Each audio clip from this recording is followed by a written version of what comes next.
Welcome in the Stiffs. Thank you very much to our sponsors for Series 2, Budgeon Motors. Been established for 40 years, best car dealership in Shropshire. Welcome everybody to another episode of In the Stiffs, sponsored by Budgeon Motors. Gav's got an update on Budgeon. What's happened recently, Gav? Yeah, I've had another van from them. Flippin' heck. I know they're sponsors. We're putting some business their way, aren't we? They rigged me in every time. I only went in there for a cup of coffee and I came out with a van. Either crossbar offline or they've got you on toast. Yeah. Got me on toast. Yeah. That's it. Bit of both, hopefully. Bit of both in there. But get yourself down there. What did you get there? 90% discount. Yeah, 90%. I did. Promised to anybody who goes down there and mentions us. Yeah, I keep away from the MD's office after saying that. But thanks very much to our sponsors, Budgeon. Like we say, best car dealership in Shropshire. Right. Here we are, lads. Somber mood in the Stiffs HQ. Obviously, England match last night. Dave, where did you watch the match last night? Not last night. It's Tuesday, isn't it? They're on Saturday night. 3 days ago. Have you come to terms with it yet? I watched it in Cardiff. Did you? Yeah, I was down there. We had a game. Well, we're supposed to have a game. Slightly more upbeat. I was going to say atmosphere there, then. A bit of a better atmosphere there with a load of French shirts everywhere and France scarves. I was supposed to be playing on the Sunday, so we were down in a hotel on the Saturday night, but then the game got cancelled on the Sunday. So a bit of a wasted weekend for me, but I watched the game. You watched the game with the Bala lads? With the Bala lads, yeah. Oh, that's all right then. Everyone was What's the cheering split there? Many Welsh, many English? About half and half. Oh, okay. But everyone wanted England to win. Even the Welsh lads? Yeah. Of course. Yeah. Oh. Yeah. Stop being so old about the Welsh, I do, when you hear things like that. I judge it on the individual. With Dave, I'm a Welsh fan, but some of them. Well, I'm not a Welsh fan. I'm a Dave fan if he's playing for Wales, but I'd like Dave to play well. I used to like Dave to play well, but Wales to lose. Anyway, we lost. Who wants to give us a little summary, Gav? Give us a little, from a manager's point of view, give us a little summary of the game. What's your thoughts? Why did we lose? It's so hard to sum up in it, and it's difficult as well. Because obviously these are like elite level players, so it's hard for someone like me to criticise too much. Because I do think, it's like a karaoke singer going and like critiquing Beyonce. Do you know what I mean? Yeah. It's like you don't do it, dear. But I think everybody does do it though. Because my WhatsApp groups are absolutely and that's what I find infuriating. I'm ready to fight somebody on Twitter. That's what I find infuriating though. But I get, listen, that's what makes football. But yeah, just for me, fine margins. I thought we were brilliant. I think hindsight is a wonderful thing. Would you have changed the team? Would you have been a little bit more positive in certain areas? I think we spoke earlier, Dave, didn't we, when people were talking about maybe being positive when we had the momentum. And I think we understand, having been involved in football, that even making a sub can sometimes deter the momentum and things like that. I just think, obviously Harry Kane will be disappointed and no one needs to tell him that. But again, we mentioned it earlier. I find it difficult when Giroud gets not so much a free header, but quite a clear header from a delivery from out wide. I think as a centre-half, when you're playing up against someone like him, a target man, I think when the ball goes out wide, you just got to find him. You've got to stand within a yard or two of him. Can't let him get a run on you. And that's got to be the messages. And when he did it, I actually said, like, to those around me, I was like, when the ball goes out wide, you've got to stand next to Giroud. You can't give him that time. And then obviously he comes up with a winner and he does what he does brilliantly. And I think as one of the centre-halves, the Stones and Maguire this morning, I think they'll be disappointed with that. Because I'm sure they would have spoke about it. I just think everyone now, every England fan, everyone I spoke to, they're just so gutted because it was there for England. It really was. I thought they played really well on Saturday night. I thought they were the better team. And with Morocco in the semis and then a final against Argentina or Croatia, I think, will they get a better chance? You'd like to think they might do, but it was there for them. I think England fans saw that and they went so close. What is it then, Dave? Obviously, having played at that level, what if you had to throw your blanket over it, what would it be? Is it a mentality thing? Because that's how I lean to it. I look at it and go... I just think it's football. It's football, and sometimes you play well and you don't win. Or otherwise, Man City were probably the best team in the world. Why don't they win the FA Cup every single year? Why don't they win the League Cup every year? I'll give a good go to the League Cup, actually. But why don't they win the Champions League every year? Yeah. It's because knockout football, it comes down to moments. And it doesn't matter what Gareth Southgate or Pep does from the side. He'll set the team up. He can make the right changes. But it's down to the individuals on the pitch. And there was just the moments which sometimes go for you and sometimes they don't. I thought referee was awful. I think that cost England a little bit as well. But then those moments, the Harry Kane penalty, the Giroud header, with every goal that's scored, there's a mistake somewhere. And like the media, the fans will go through it with a fine-tooth comb. But like Sam said, it's football. Do I mean, it happens. Sometimes the best team loses, and I genuinely thinking we're far superior to France. And I think that's what probably hurts everybody. That is exactly why it hurts, because if we just got outplayed and we lost 3-0 and we just got bopped about and Mbappe ran riot and Griezmann, pulled the strings, and you'd be fine. But when it's so done so well and so close, that's worse. It's sometimes worse to lose like that, because you're thinking it's there for us again, isn't it? And you're thinking it's a penalty.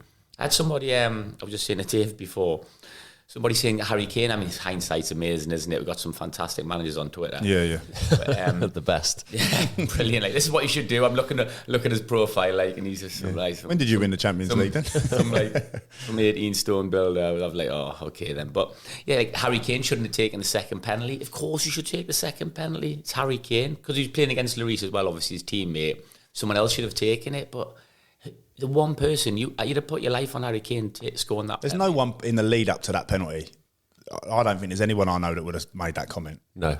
No, but definitely not. But afterwards, obviously, Oh yeah. You know what he should have done? He should have put it in the bottom corner. Yeah, That's what he should have done. What he should do was put the bottom corner in the net. Yeah, he should have done it. Just kick it in the goal. My Holly says actually, I said France would lose 2-1. I said that we should have put a bet on you. Yeah, you should have put a bet on you. Lots of people say that we should have put a bet on. Babe, you got the lottery numbers. We should have put a bet on Morocco reaching the semi-final. We should have done that as well. We should have done that.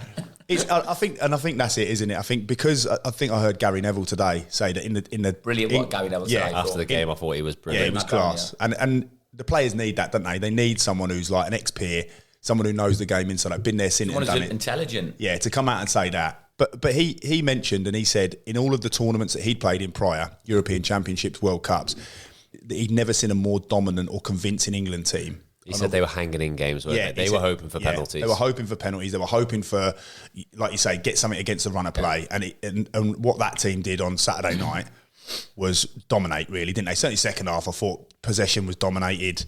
They were comfortable, weren't they? Even first half, they're disappointed to go in at 1-0, aren't they? Yeah, definitely. Absolutely. Well, they're the better team. It's a long-range shot. You wouldn't have won pens. If that goes to extra time, brilliant. I'm like, we're not hanging on for pens. I think we'll win it. Yeah, I think there was only one winner. I think that shows how far, with the way Gary Neville spoke of his golden generation, that they were nowhere near as good as this England team now. And the mentality they've got. And obviously that comes as well from the manager to build this team over those few years. And that's why I think Southgate deserves a little bit more credit than what probably he's getting. I know a lot of people are calling for his head, but I think he's done a terrific job. I think it'd be crazy because you look at the players as well. I mean, there's only a couple that you can really think of, like your Kyle Walkers, that probably now we're going to see the back of them. Henderson. Yeah, Henderson's. Why rip it up and start again? You've got a manager that's created a culture, created a mentality within that England setup. And it's not just from the senior squad, is it? He's done it all the way through. You've still got those players. It's not like we're having a massive changing of the guard. Just stick with him. I think the argument against that, isn't it, is it's the fine margins that we're missing out on. Would a better manager just be the difference? Give you that extra 5-10%. That extra, it's not even 5%, is it? It's like that little bit that just wins the game. That's what I think. That's what people are saying, aren't they? And like, no one's denying Southgate. He sets the team up brilliantly. They've done really well. Doesn't need a different manager just to get that last little bit. Does it need someone like a bit of a master tactician or a game strategist who can come in and support him on that? See, I see where you're coming from, but I don't see anything in that game where anyone does anything different. Do you know what I mean? Maybe start the game a little bit faster, get on the front foot a bit quicker. But I think the substitutions maybe, but everyone said they should have brought Saka off, but then I'm hearing now he was knackered, he'd had a few challenges, he looked like he was ready, he was getting run the other way too much. Yeah. So he made that change. Could he have made different substitutions? There's a massive argument. I agreed with Saka coming off because there was massive arguments on. I was listening to Talk Sport on the way back today, and it was infuriating me. They were talking about that they needed to make more positive changes when they're on top. Absolutely not. If you've got the momentum and you're going forward and everyone's still full of energy, why would you stop that to make a sub? And you're playing well and you're in form. If I'm playing on and I'm playing well and I'm getting on the ball, I'm not. And they said, they should be pre-acting to what's going on. But he had two players ready to come on when Giroud scored. So they were about to come on to give him fresh legs. So it's just the timing of the goal. But when you flip it, though, if you think about the opposition, if England have got the momentum, the French would have wanted subs. Yeah. They would have wanted people to change clientele. They would have wanted the game to, obviously take your time to take a goal kick or a throw in. Obviously, that's that game management side, isn't it? Why would we do that to ourselves? Because as we alluded to a minute ago, if you've if you make a sub in a game, it literally kills the momentum, doesn't it? Like if you're on top and you're in your stride and you make that sub, it changes everything. That's why managers do it in injury time, isn't it? Yeah, of course. Just to stop that flow Stop of... the rot, Yeah. It's just, I mean, I want him to stay. I think a lot of people do, don't they? Not in my WhatsApp groups, they don't, but I don't pay much attention. I'd like him to stay because I just think, like, I get it, it's not gone our way. It's not gone exactly where we wanted it to go, but it's still the quarterfinals of the World Cup. And for you to win a World Cup, it's got to be extraordinary circumstances, it's isn't not it? even just a quarterfinal. It's the quarterfinals against the world champions, against, you know, possibly the best team in the world. Best player in the world at the moment. Best player in the world. And we're in there, and it's like we've lost on like a little bit of a toss of a coin. And I know the argument is, a different manager might have made that change or whatever. But Harry Kane sticks a penalty in, which he normally would do. Football is mental, isn't it? Well, it's like... And how someone's future can rely on a moment like that. It is mental. Southgate is either a genius or he's terrible. He's always black and white. Like, that's life, isn't it? This week he's either... It's great. There's a grey area, isn't it? Southgate is not. Harry Kane scores a penalty, Southgate's a genius. Knighthood. He misses the penalty, Southgate's rubbish. Like, of course, that's ridiculous, isn't it? But that's what happens. Oh, brilliant. But it's... Any standout players for you for England? England. Loads. I thought, loads of them all. Even last night, I don't think one player had a bad game. On Saturday night, I keep going back. But I don't think one player had a bad game. I think you look at the huge positives to come out of the tournament. I think Jude Bellingham's got to be the main one. We spoke about him pre-tournament. Called it. And he's going to... I tell you what, we've been good with our predictions. We got the Wales one. Did you actually said 3-0, didn't you? I said 2-0. Yeah, 3-0, yeah. We're pretty good, weren't we? We said about Bellingham before the tournament, really. Yeah. He's surprised so get me. Southgate out, getting the stiffs in. I'm saying like Southgate's good, but if they won next to 1%, us 3. Your manager, Gav. Yeah, no Dave, problem. your coach. I'll be kit man. I'll be bus driver. Yeah, I'm really chuffed as well for Harry Maguire because I think he's come out of that tournament with a lot of credit. And again, I think going back to the Man United thing, made a mistake for the goal. Yeah, again, I personally think that as a centre half, and again, obviously, it's a different sport than what I played to Harry Maguire. But if I was to critique it, I would say they must have had a conversation about deliveries out wide, Giroud. When the balls go out wide, just get close to him, get contact, get your arms out, get that sort of get him in that that span of your shoulders. You know, you just think to yourself, "Come on, lads." That's the one that really got me. I was gutted and as well they will be. Of course they will. Oh yeah. Lads at that level don't make excuses. I guarantee you, all last night, that's all they'd have been thinking about. John Stones and Harry Maguire, that's all that we're going through their mind. Talk us through what happens then, Dave. So obviously you've been around that in Euro 2016. So they've lost the game. They're in the dressing room yesterday. What happens is getting recovery. It's somber. I think it's the first time where obviously the recovery's out the window. Do you know what I mean? Because usually you wait for the next game, so you don't need recovery. Everyone's in the dressing room. It's just somber. I think it's so different from my experience because even though we lost, it was seen as a real success. But even for us, it was still come back in. And at that point in 2016, we lost to Portugal, but Portugal hadn't won a game up until that point. Which sounds stupid. They're in the semi-finals of the Euros, but they had drawn every game and won on penalty shootouts. So like we actually thought, probably the first time in the tournament, we've got a chance of perhaps winning this because we thought we could beat Portugal. So we were really disappointed, but that somber mood, knowing that it's all over and you're kind of planning to be there for the duration and you know you're just going to be... And is it weird because normally you sort of come back to your family, wouldn't you, and that'd take your mind off. Obviously, they stayed there last night. They stayed there the night after the game, didn't they? Did you do the same as that? So what do you do? Do you have a hotel bar? Or do you just go to bed? Or? No, so we had... we were away. So I think we flew straight back to our base in France. So we flew back to the north of France, or just went to bed, didn't really do anything. But we knew we were staying an extra day because they wanted us to have like an open top parade through Cardiff, and that needed a day to organise. So we stayed for one extra day, and we got absolutely annihilated. It was a proper full-on all-day session class in this little sleepy village in Dinard in France, and we were the first semi-final. So the second semi-final was France. So we went out, and obviously everyone's watching the French game. We're all out there. It was just an amazing night.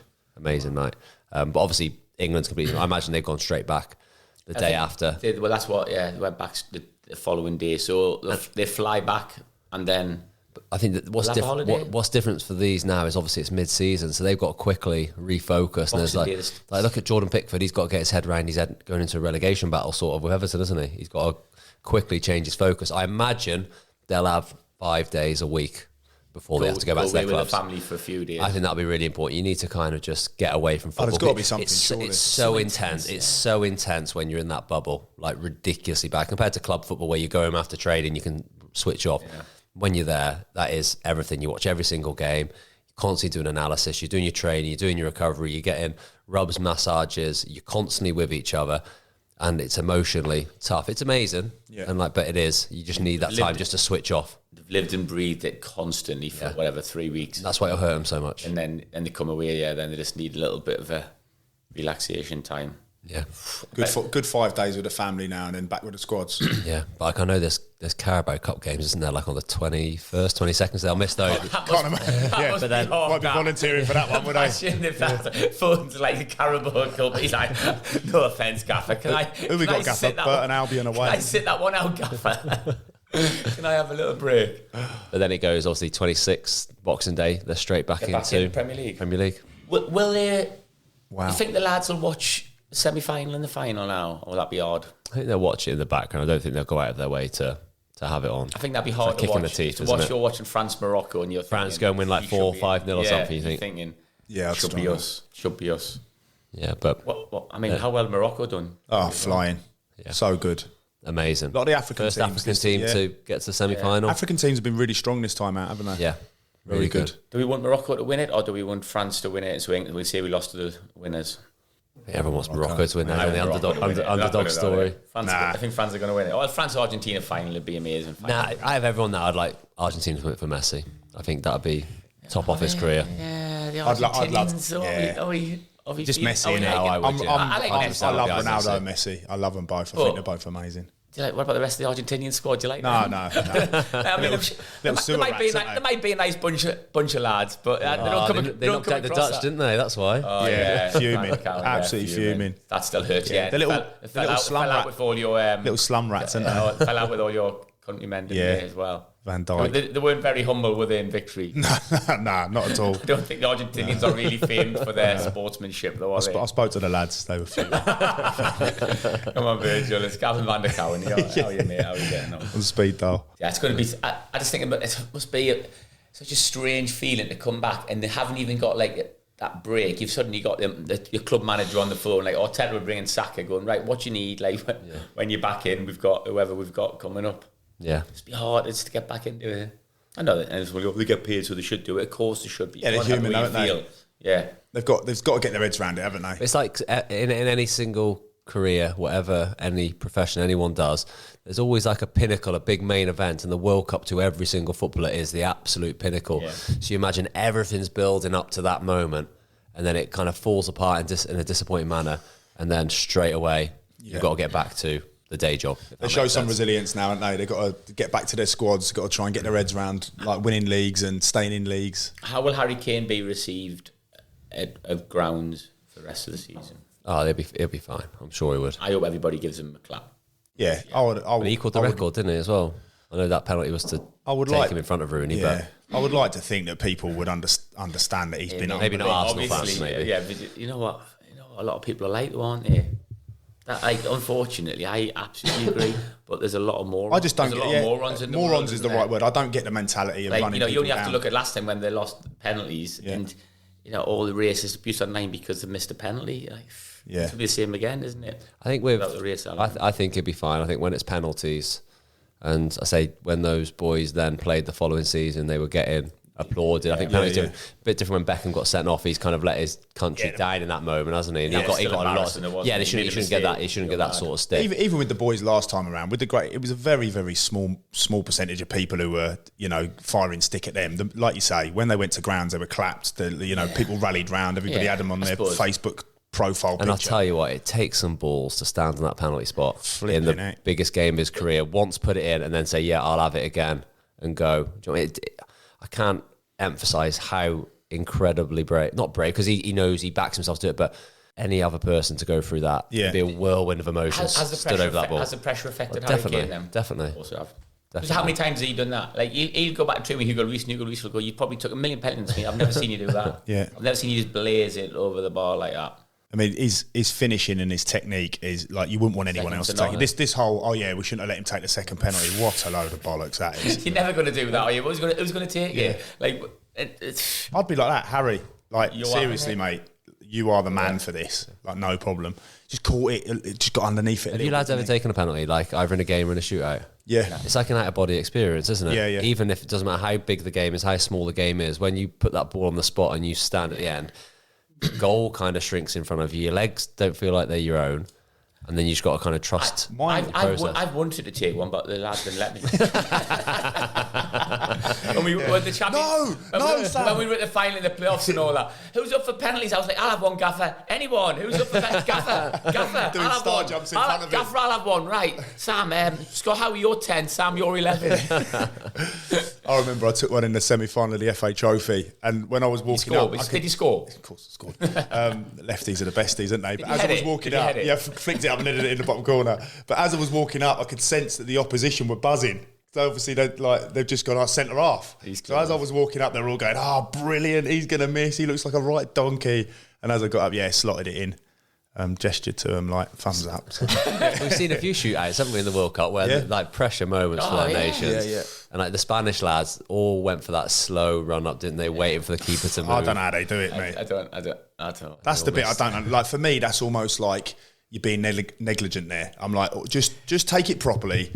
Don't stop pissing about. Stop like doing all that stupid stuff. Just score a goal. That's all we're asking you to do. What about the Moroccan lad to win it though? Little Panenka down the middle. Yeah. I mean, yeah. When it comes off, it's unreal, isn't it? That's a reasonably intelligent thing to do because at that point, I can't remember who's in goal for Spain, but he needs to save it. So he's going to dive, really. For him to stand there on that last penalty. Yeah. If you know your keeper needs to save it and he just stands there and like Messi rolls it in the corner like Messi did for that Argentina game. If they just roll one in the corner and the keeper stands there, you'd be fuming. You just got to dive. Yeah. And if he's brave enough to stick in the middle. Even that though, that's some game of poker you're playing there, isn't it? That's like the bluff on that is. I always say as well. Just stand there as a keeper. Fucking dive. If a keeper gives away a penalty, they say as well, that's the safest time to go down the middle because they're that desperate to make up for their mistake that they're going to go after something. I was listening. Go on. Just stick it in the bottom corner. Just open Harry, just open your body out. If you're listening, listen, Gavin's going to tell you how to take a penalty. Open your body out, side footed in the bottom corner. Just get it in that, that side net. Just inside the post. I don't know what the problem is, to be honest. Just do that, Harry, and we're still in the World Cup, mate. Give him a call. I'll see if Virgil's got his number. Hang on. I was having a bit of a disagreement. I'm obviously fascinated by all the leadership aspect in Southgate. And I was having a mate said, he was a bit annoyed with Southgate. He said he couldn't believe that Southgate did an interview and said he doesn't just speak to the lads just before they go out. And I thought, that's quite interesting that he doesn't. He says he obviously does all the work and everything like at the hotel and stuff, and he'll speak in the dressing room, but just before they're going out at whatever time, 5 minutes before, he said he's nothing. Gareth Southgate doesn't speak. Harry Kane speaks there just before he goes out. And they were criticising, my mate was criticising Southgate for that. Like, obviously he's criticising Southgate for everything, but I just thought, does that matter? Does he need to do that? Is that a motivational thing? Does it matter? Do you need to be a motivator? Everything's done, isn't it? Yeah, I think you'd very rarely see that, to be honest, that a manager doesn't speak just before you go out. They usually like to have the last word. But at the same time, as a player, you're not really taking in a lot of information at that point, are you, before you're about to go out? It's normally the rubbish. Win your battles, win your head. It's like, It's nothing really. All the technical strategic stuff is all done. I think, like, for me, what I would do when I managed, it was a case of the initial talk before they went out for the warm-up would be just recapping on the strategic stuff, going over game plan, game strategies, what we were going to do. And then when they came back in, it was more of a trying to be inspirational, coming up with a little 1% of like, have you seen this article in the paper? Or is that an important part of being a manager? They've turned up the motivational bit. But again, I think it depends on the group, because I would say yes, but it's interesting what you say about Southgate there. If he trusts those players, and actually those players might grow from being given that responsibility to do it amongst themselves. So you might have a group and you just, like, for me, I didn't feel like my group at Telford, they weren't able to do that. Obviously I know, again, it's a different sport, but with the England players, because they're living and breathing it and around each other so much, they will be so close. He might not feel that he needs to intervene and just give them the ownership and say, look, this is on you now. I've done my bit. And I think Southgate wouldn't necessarily be that sort of manager. He's more like a thinker and a talker, not a shouter and someone who's, come on, right, yes, we can do this. We're banging on the. But it doesn't necessarily have to be that sort of like, that banging on doors and, get your tackles in early and all that. It's normally just why you're here. Something inspirational. Think about your jobs. Think about each other. The time you spent to each other. Let's not make this our last game. Let's something inspirational. It's like it seemed maybe an edge. Like Arteta, some of the Arteta stuff. Like, and some people love it, and some people didn't. Like and All or Nothing Arsenal. Yeah. And Arteta would do that. He had one where he had the light bulb and all that. Some of it's now I think if I'm in the dressing room with that, I'd be like, Mikel, turn the light bulb off. Like, come on. But again, it's knowing your group, though, isn't it? Knowing maybe, and obviously the Arsenal lads maybe buy into that. I don't agree with the, say, banging on the walls and that sort of stuff. I think it's more about controlling emotions, especially in a game like playing against France, that the lads, it'll be the biggest game of their lives, most of them. And you've got to control their emotions because that's what's going to affect the way they play. So it's keeping them calm, I think. And I go back to the best speech I've ever had was the first game of the Euros, Chris Coleman. He's come in, everyone's got quiet, and all it was relax. You've already won. You're at a major tournament. There's no pressure on you boys at all. Inspiration. They absolutely love you already. And he always used to say, have a little bit of fire in your belly, but ice in your veins. Yeah. Make sure you stay calm in the moment. Don't worry about what's going on. Say you can have all the celebrations, the tears after the game, but for this 90 minutes, just play a game of football. And he kind of calmed everyone there, especially for someone like me who hadn't played in games like that, hadn't played in big Champions League games or stuff like that. Whereas I wanted to like go out there and fight. You're kind of like that, aren't you? And play for my country. I want to go for it where you need it, actually, just to relax and calm down. Again, it comes back to knowing the group, doesn't it? Because you can't cater to individuals. You have to cater to the group at that time, and he'll know the group better than anyone. Like I say, it might feel alien to an outsider. And this is the thing with supporters, like you say, about morons or people coming up with like their opinions that are just so far off. We can never truly know what's going on. So any decision that Southgate makes, we don't know what the ingredients to that cake are. So when he's baking that cake and like, this is what I'm putting out on the field and this is what I'm doing, only he knows what's going on behind the scenes, doesn't he? So he is the only one there that knows that group inside out and can go, I'm going to leave it to them. This is the best thing, This is and his decision not to speak, that would have been a long thought out process. It's not an off the cuff thing. He's thinking, I'm not going to go. And not just him, that'll be his staff. Yeah. They'd have sat round, all 10 of them, and they'd have all been going at what we're thinking. And he speaks to Harry Kane, how do you feel about that? Well, Harry Kane might be good in those moments. I remember we used to have, because we had some managers, obviously, some who had great speech, like Gary Peters, who we all played with. Class. And he was good. He used to be like, who's going to, I remember, who's going to show some bollocks today? Who's going to go out and fight? I remember like me going out absolutely wound up as anything, 2 foot the full back. He had a card after 1 minute. And so I'm like, he had a card for the next 89 minutes. You're like, saying to the keeper, give it to the full back. Gary Peters is shouting for him, Sam, calm it down. I was like, hold on a minute, he just be in the dressing room there telling me to kill someone. Yeah. Sam, get him settled down. I was like, he used to play... Northampton did this as well. Game of Inches thing. Used to play that. Like, don't play that to me before the game. I'm going to kill someone. Last thing you want to do. 2 foot the dressing room door on the way out. Football's a sport which doesn't need that, though, isn't it? It's not like in boxing or rugby where it's just all on physical power. Yeah, football's so intricate that and you've got to be so careful, haven't you? Because if you do one missed time tackle, is the Kyle Walker just has a little lunge or something early doors, and Mbappe skips past him and he's off. Changes everything. I used to love the lads who take the sting out of the atmosphere. You're just tense in the tunnel. I always remember I was at Shrewsbury, you'd hear Jamie Tolley behind said, "Showtime, baby, showtime. Let's enter the dance floor." It's showtime. I'm going to do my thing. Oh, here you go. I just love it as you just come out the tunnel at the meadow. Enter the dance floor. I remember. Do you remember that Dave Rainford who used to play for Colchester? And he used to go, he's like, the Rain Man's coming. There's a tornado coming. The Rain Man's coming. He's just standing in the tunnel, just going, "Oh, shut up." The same job messed up with Drew Broadme before. Hang it up on the number 4. He doesn't want it. He does not want it. I'm like, shut up. I was playing against my mate who was playing for Hull, and I was like, he's about 34 at the time, Nicky Moore. I was like, the number 5's legs have gone down the side. The number 5 legs have gone. He's like, shut up, Sam, because my legs have gone. I remember that old one in the changing room, getting all wound up, and Gary Peters going, Look at the man to your left, and you looked at it and you go, now check his studs, and you'd have looking at each other like a horse, like lifting their hooves up, going, "Oh yeah." Ben Smith's in his rubbers with his laces unfastened. Ben Smith's got his sliders on, going, "Are we ready?" Yeah, mate, at least tie your laces, mate. Gary Peters going to kill you, mate. You remember he used to come around going, "Check the man to your left," and you'd be like, "Oh yeah, really, really good, yeah." Well, But talking about personnel, what about Maddison not getting a kick? I don't know who you would change to bring him on any of the games, really.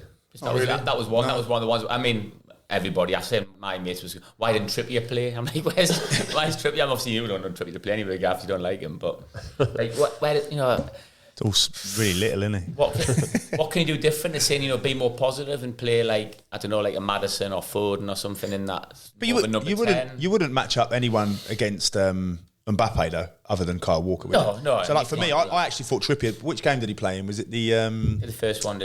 He played really well, didn't he? Yeah. And again, jokes aside, he's unbelievable, and he like set piece taker and all of that. But would you play him in front of Walker? No. And he wouldn't change his formation, mine's the novice fan who would just hate everything about Jordan Henderson and will say, why are we not playing the number 10? Henderson's crap and stuff like that. You think you used to be in my WhatsApp groups this morning. He does so much, honestly. Like even in the game against France, he does so much. Firstly, off the ball, but then he picks up that little sort of right back, right wing position. And how dangerous was Saka when he was receiving it just on the inside. The fullback was almost, do I stay with Henderson because he's put into that pocket? All of a sudden, Saka gets it in between the lines. He's running across the box. It's all from Henderson's movement and his talk and his organising. And he's a good footballer. He passes the ball well. But he did. I watched the game with my boys, and like my boy Wilson went. It came into Henderson and it was ricocheting everywhere. And he's really good at lending a pass, isn't it? Just that in that moment, that composure, taking a breath. And as it came into him, it just sort of bopped off him. And I think he lent it into like the fullback who was might have been Walker actually, and he lent it into him. And I just went to Wilson, that is why Henderson plays. And he went, what? I went, exactly. Yeah. Just goes unnoticed, doesn't it?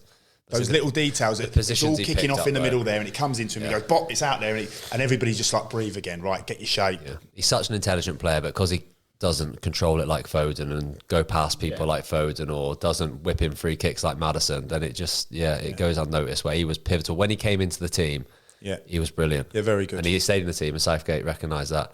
And how good was Declan Rice as well? He's class act as Serious well. player. He gets a little bit of stick as well, doesn't he, for being a bit defensive? And he was amazing. I thought he was amazing. He's going to like the very top ears. Yeah, I think. And Bellingham is. Yeah. Where's Bellingham going to go?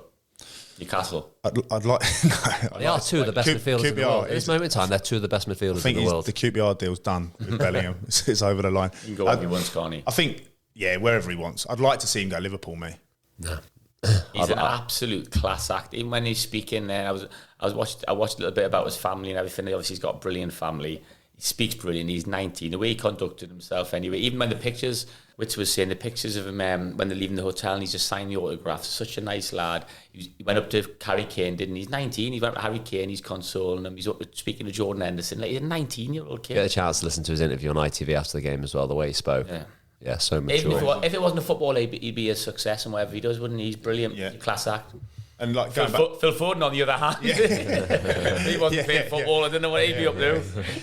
Few cars might go missing if he wasn't playing football. The only criticism for me, and again, it's very, very small criticism, and I said this to Sam before, I just felt like England were very pedestrian through the back line, and I think moving that ball across the back line was something that they just didn't do well enough. And when Declan Rice would look to receive the ball off Stones and Maguire, I felt as though we've got the wing backs in Shaw and Walker. If Declan Rice would have dropped a bit deeper to almost make us into a back three, it would have just allowed our outside centre halves to step into them spaces. And I think they didn't want to do it because Declan Rice was obviously playing in that, what would be the number 4 position, wouldn't he? That holding midfielder, if you like. And they just didn't feel they could do it because then there was no cover. Because I felt if he could have dropped deeper, that would have allowed them to step in. And I think they did it on 1 or 2 occasions, and you really saw the benefit in it. And that allows us then... against France, didn't they? In the last game, where Stones had, I think, Declan Rice dropped over into like a right back area or something, and all of a sudden Stones just started going out, and Drew was out of the game, and he would go then pick a pass, and then it just...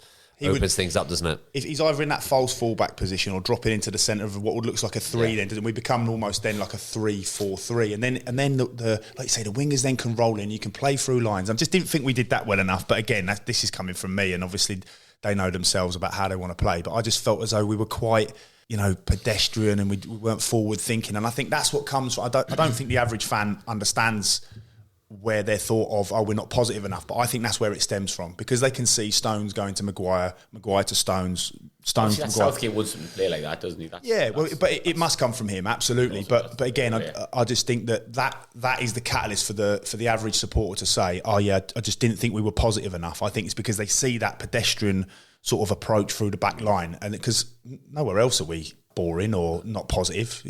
I think we're really positive in areas, you know. Like I said, I think you get frustrated, Sam, sometimes, don't you, when you've got a 1v1 and Sam's obviously nature is to go like get at him. Saka did that better though, didn't he? As the tournament went on. A little bit better. I still think this. Well, it's just the way they play, isn't it? Because you're risking losing possession, aren't you? So I think that's probably why they just don't do it anywhere near as much as what. It's just so much more of a chess game nowadays, isn't it? Yeah, and I get that. But that'd be the only area for me that I'd like to see him develop a bit more. But I'd also like to see Declan Rice have a bit of product in his hair. Oh yeah, very fluffy, very fluffy. Hairdryer. Mate, my eldest boy Harley, flipping hair. His hair is. I say to him all the time, "Have you got some sand in there or something?" Like, it's so dry. But there's this thing now, isn't it, where they love it. Needed a little bit of product just to take it down a little bit. Get yourself down Superdrug. Get some of that green gel in there. That's a little bit of feedback for Declan. Yeah, Declan, drop in between the two centre halves and make sure you get a little bit of that Superdrug in your hair, mate. Dave, what about as a professional commentator? What about the commentary? You weren't happy with it, were you? I'm not one to criticise commentary. I know. Yeah. I stopped you setting me off there. I'll get it. Anyone listening there, that's Dave shitting himself. Can we edit? Might need to edit this bit. No, so I know how difficult it is. There was just the one line which frustrated me, because I know that the top commentators have moments in matches which are key, aren't they? Whether it's a goal, they have these moments and they have to summarise it so quickly. They have to be so on the spot. They have to have amazing language, the way they deliver it, and I'm in awe of commentators. I think what they do is incredible. It was just the moment when Kane missed the penalty, and it was a bit of a throwaway comment by Sam Matterface was commentating, wasn't he? Not sure. And I think he says, needed to be more Gary Lineker, not Chris Waddle, or something like that. I think just didn't quite sum up that moment better, and I thought Chris Waddle's probably sitting there and thinking, what the fuck? I'm trying to forget about this. Then Guy Lineker, who works at BBC, gets a mention on ITV. But I don't know, I just think it was a moment which could have been handled better. Yeah, I think he could have chosen his words a little bit better. That's quite interesting about a commentator. We said about getting a commentator on will be interesting. Yeah. They obviously prepare, but they obviously prepare a line, don't they? They must have a couple of lines for someone if they score, because they come out with a little pun or something, don't they? So they'll have the stats they have on every single player, and they'll have different things as well. Like one might have been a waiter, or do you know what I mean? And they'll try and bring it in. The ones who shoehorn it in when it's not necessary can be a bit frustrating. You know, they just bring out the most random facts about players. They'll be talking about, I don't know, someone doing A-levels or something like that. It's not needed again. Stuff like that. But the best commentators in those moments when a big goal scored or something major just happened in a match, they just get the words right, iconic. Don't they? They think it's all over. It is now. Iconic. Amazing. Shiver down my spine, that. And obviously Martin Tyler, when he was in his absolute pomp, was incredible. Unreal. Clive Tilsley, I think, was amazing. Some of them are so good, aren't they?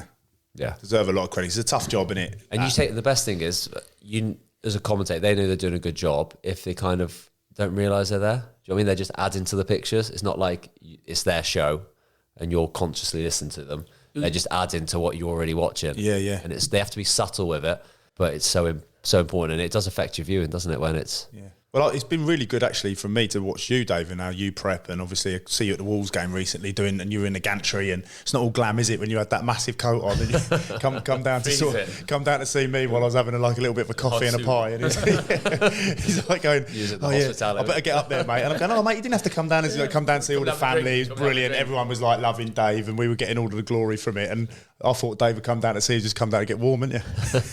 The co-coms is a very different role to the commentator. You don't have to do as much work, I wouldn't have thought, in terms of prep.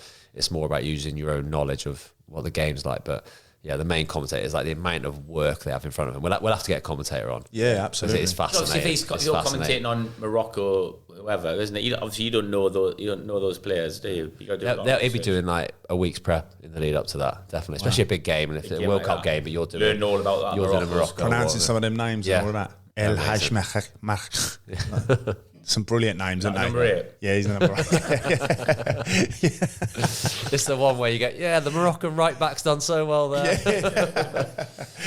Right, so let's have a little bit of a laugh anyway, because it was a bit. I was like, on Saturday night, I was like Gary Lineker after Italian 90.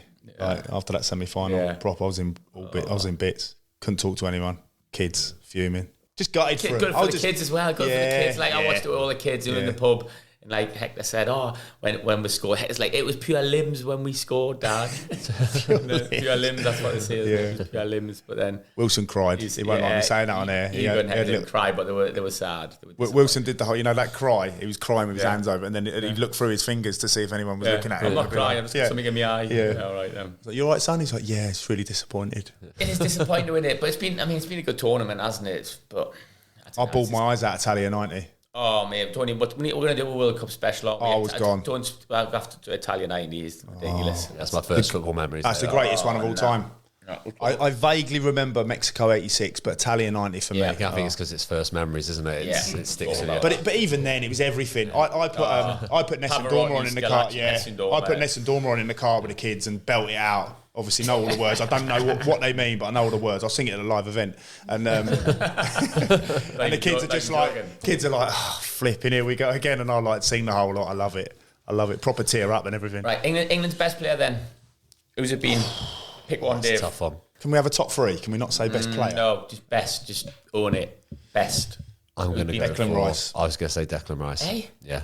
I said Jude Bellingham. Just in terms, I'm like consistency. Yeah, every single game, top draw. Yeah. They've done well, haven't they? Thought Bellingham went missing in the second game. Thought he struggled a little bit. A bit tired, I think he was. A bit fatigued. I say he went missing. That's a real harsh comment. Yeah. I'm 19. He's 19 playing in the World Cup. Yeah, he went missing. He was shit. Yeah. No, but those two for me stand out. Could give them all credit. How are you feeling about watching the semi-final and final now? I think I'd like to see Messi and Argentina do it. Yeah. I'll never ever say that. It's lost a little bit of spark, hasn't it? Yeah. I'll watch the semis, obviously. And, I don't know if I'll watch the final. Holly's organised a meal at 3:00 on Sunday. Brilliant. That'd have been awkward then if England would have got there. I wouldn't have been at the meal, obviously. All sorted now, though. Yeah. Sam secretly having a little yes when England lost. Right, well, thanks for that, lads. Disappointing, but... We go again. Southgate, we trust. Yes, that's the message from us, isn't it? Yeah. Gareth Southgate must stay. If anybody disagrees, do not tweet me because I'm losing my head with it. And if you think Southgate should be sacked and you're slagging him off and you think Harry Kane shouldn't have taken the second penalty and you think Trippier should have been playing instead of Kyle Walker, give your head a wobble. Delete me on Twitter because I don't want to be your friend. Give your head a wobble. So, but if Gareth Southgate does obviously get the tin tack, we're applying as a three, are we? Bus driver, kit man, assistant physiotherapist. Yeah, definitely. Brilliant. Massive. Happy days. Right, thanks for listening, everybody. Back next week, aren't we? What we're going to do next week? That'll be our Christmas one, will it? The penultimate Christmas one. This is the penultimate Christmas. Our anniversary is the 28th, isn't it? So we'll be going 1 year. So we've got 2 more podcasts. We'll do a 1 year special. Oh, 1 year. 1 year of In the Stiffs. Since our first. We need to listen back to that first episode. No, I remember, I cringed. You two were terrible. But you've both done better. Well done, progress. The cat in the hat. Right, yeah. So we'll throw out the dates anyway, but have a nice week, everybody. Brilliant. Let's watch the semi-finals. Cheers, fellas. And the final. Cheers, guys. Thanks, everybody. In the Stiffs with Budging Motors. Budging Motors are on Stafford Park in Telford and Featherbed Lane in Shrewsbury. For all your car needs, contact Budging now.